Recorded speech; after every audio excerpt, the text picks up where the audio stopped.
آج سے 4-5 سال پہلے میں بھی آئی ٹی کی فیلڈ میں تھا، سافٹ ویئر انجینئر، اپنے کام میں لگے ہوئے، کبھی سوچا بھی نہیں تھا، لیکن کچھ ایسا اتفاق ہوا کہ تھوڑا سا اسٹڈی کرنے کا موقع ملا، تھوڑی سی آنکھیں کھلیں، تو ہم تو نارمل لائف میں چل رہے تھے، پھر ہمیں ریئلائز ہوا کہ ہم کدھر چل رہے ہیں۔ جب قرآن و حدیث کو اسٹڈی کرنے کی کوشش کی تو پتہ چلا کہ ایک بھی نشانی قیامت کی، ایک بھی نشانی جو بتائی گئی ہے علامات صغریٰ وہ باقی نہیں ہے، ساری کی ساری ہو چکی ہیں۔ اگر کسی کو کسی اسپیسیفک نشانی کے بارے میں کوشچن ہے تو مجھے بھی بتائیں۔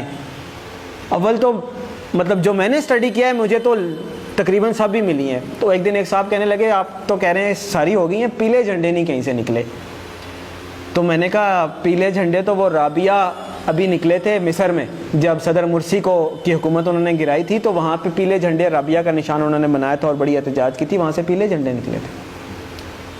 پھر ایک اور صاحب کہنے لگے کہ دخان نہیں آئی جی، دھواں ہوگا جو زمین کو اپنی لپیٹ میں لے لے گا۔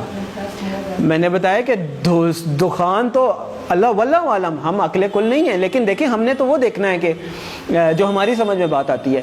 آج سے 7-8 سال پہلے ہم بھی اسی پنجاب میں رہتے ہیں، اسی دنیا میں رہتے ہیں، دھند ضرور ہوتی تھی، دھواں بھی ہوتا تھا، دھواں اسموگ نہیں ہوتا تھا کہ وہ پورے لپیٹ میں لے لیتا ہے۔ دھواں تو ایسے ہوتا ہے نا دور سے نظر آئے، دخان ایسا ہے کہ یخش الناس، قرآن میں اللہ نے فرمایا یوم تأتی السماء بدخان مبین یخش الناس ھذا عذاب علیم، وہ بھی پورا ہو گیا۔ پھر کیا رہ گیا؟ پھر انہوں نے کہا عربوں میں شرک آ جائے گا، وہ تو نہیں آیا۔ تو میں نے کہا میں بھی سوچتا تھا نہیں آیا، بلکہ جب میں یہ حدیث پڑھ رہا تھا تو میرے ذہن میں یہ تھا کہ پتہ نہیں عربوں میں شرک پتہ نہیں کب آئے گا۔ سب سے زیادہ قرآن حدیث وہاں پڑھا جاتا ہے، حرمین شریفین وہاں پہ ہیں، عبادات وہاں پہ ہوتی ہیں، مساجد رمضان میں وہاں بھری ہوئی ہوتی ہیں، تو پتہ نہیں کب ہوگا۔ اتفاق کی بات ہے کہ میرا نہیں خیال کہ ہفتہ گزرا ہوگا یا کچھ، تو وہ خبر آئی کہ وہ انہوں نے یو اے ای میں مندر بنایا ہے اتنا بڑا، اور باقاعدہ نعوذ باللہ اس کی پوجا کر کے انہوں نے اس کی افتتاح کیا۔ عجیب لگا کہ اتنی جلدی کہ جب آپ حدیث پڑھتے ہیں تو آپ کو لگتا ہے کہ عربوں میں شرک لوٹ آئے گا، پتہ نہیں، یہ تو بہت ہی مشکل بات لگتی ہے۔ اور ہم نے مطلب ایک ہوتا ہے سالوں گزر جائیں پھر بھی بات ہے، وہ ادھر پڑھا ادھر وہ بات ہوگی۔ تو ایک بھی نشانی مجھے نہیں ملی، اگر کسی صاحب کو ملی ہے تو مجھے بھی بتائیں۔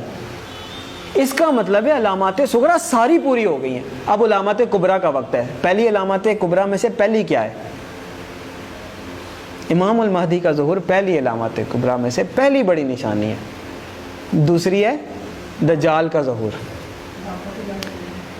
تیسری ہے حضرت عیسیٰ علیہ السلام کا حضرت عیسیٰ علیہ السلام کا آسمان سے آنا واپس، چوتھی ہے یاجوج ماجوج۔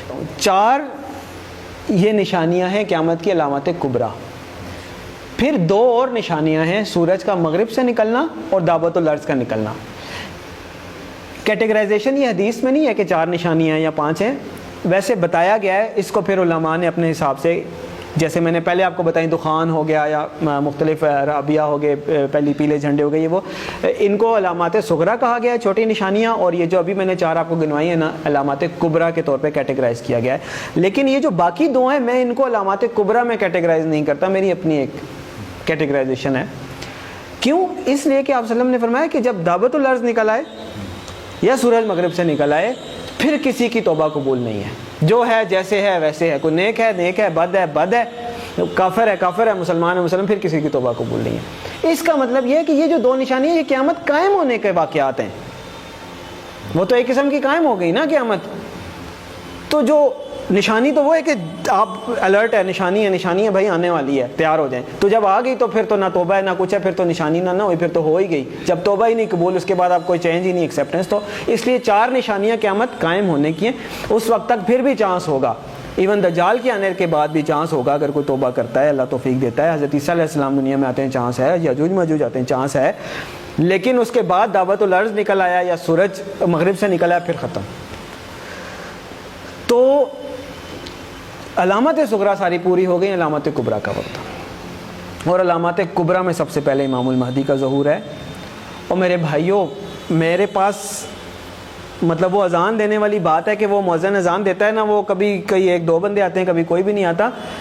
میرے بس میں نہیں ہے کہ میں چیخ کے بولوں کدھر سو رہے ہو، کدھر جا رہے ہو، اور نکل آؤ روٹی کپڑا مکان سے، اور میری جاب، میری گاڑی، میرا بچہ، میرا پلاٹ نہیں. اور پتہ نہیں قیامت میں نے آپ لوگوں کو حدیث سنائی ہے، آنکھیں کھولیں. اور پتہ نہیں قیامت میں کتنے سال رہ گئے، شاید ہم پتہ نہیں اگلی جنریشن آئے بھی کہ نہ آئے. اور بعض لوگ کہتے ہیں پتہ نہیں پاگل ہے، سب کو ایسے لگتا تھا قیامت آنے والی ہے. نہیں، حدیث میں آپ صلی اللہ علیہ وسلم نے فرمایا کہ میں اللہ سے امید کرتا ہوں کہ میری امت کو آدھے دن کا وقت تو دے ہی دے گا اللہ تعالیٰ. تو صحابہ نے فرمایا آدھے دن سے کیا مراد ہے؟ تو آپ صلی اللہ علیہ وسلم نے فرمایا 500 سال. اور یہ قرآن سے بھی ثابت ہے کہ اللہ کے ہاں ایک دن ہمارے 1000 دنوں کے برابر ہوتا ہے. تو علامہ سیوطی بہت بڑے حدیث کے مفسر گزرے ہیں. لوگ کہتے ہیں آپ علامہ سیوطی کے اس پہ کیوں جا رہے ہیں؟